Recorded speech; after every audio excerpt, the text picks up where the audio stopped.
Hello, my name is Naga Karthik and I'm the founder of Sauramandala Foundation, a non-profit based out of India. As an organization, our focus is to work with extremely remote, vulnerable and disconnected communities. We currently have projects in Kashmir and some of the northeastern states like Assam, Manipur and Meghalaya.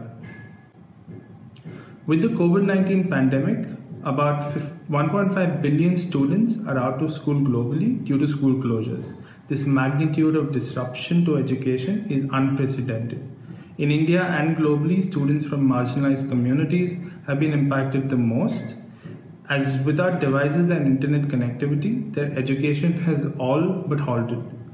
Belonging to families of agricultural workers, migrant laborers situated in extremely remote and inaccessible villages, children in low-resource settings may not have access to any form of learning environment during times like these. In places like Kashmir, schools in development have been shut for over a year. The problem in education can be summarized as follows. Lack of options for distance education during school closures, resulting in dropouts and forced labor. Socio-economic and emotional vulnerability of students and their families in this time of crisis. Lack of mechanisms for leadership to continue to monitor and support improved education quality during this time.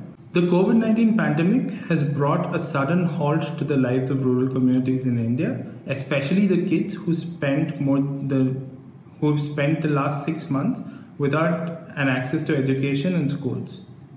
The communities are also suffering due to the adverse situation all over the country.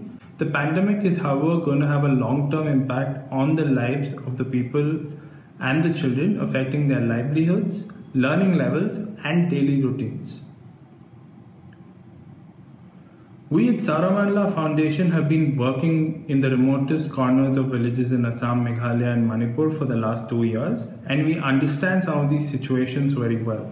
While most of the governments have moved to an online format for education, we know for a fact that this is not a reality for majority of the students. Our solution attempts to address this by designing for education as relief. We believe that we need to treat school closures due to reasons like pandemics, natural disasters, and geopolitical conditions as a relief, and create a pool of resources that is low cost, not reliant on technology, and can be sent to children at their homes, along with other relief material like money and food, which is more catered to families and their survival.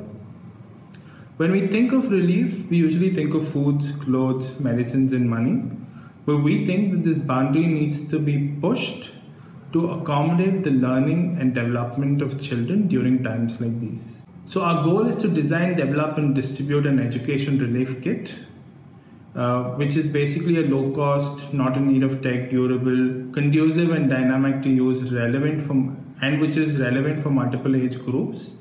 These kits will consist of age appropriate puzzles, worksheet, math and language kits, as well as designs for basic games. These kits will be dropped off at the homes of children, which will enable them to tinker with and use the kit for learning.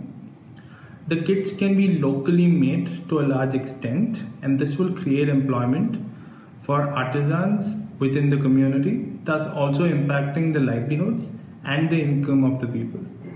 We also look forward to tying up with NGOs and artisans in different parts of India to enable local production. The design is meant to be open sourced as a design manual to be used by the social sector and the government to replicate further and to distribute this, thus increasing the potential impact.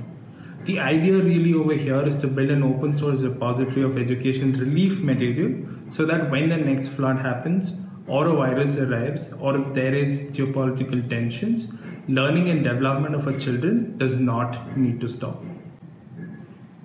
Thank you.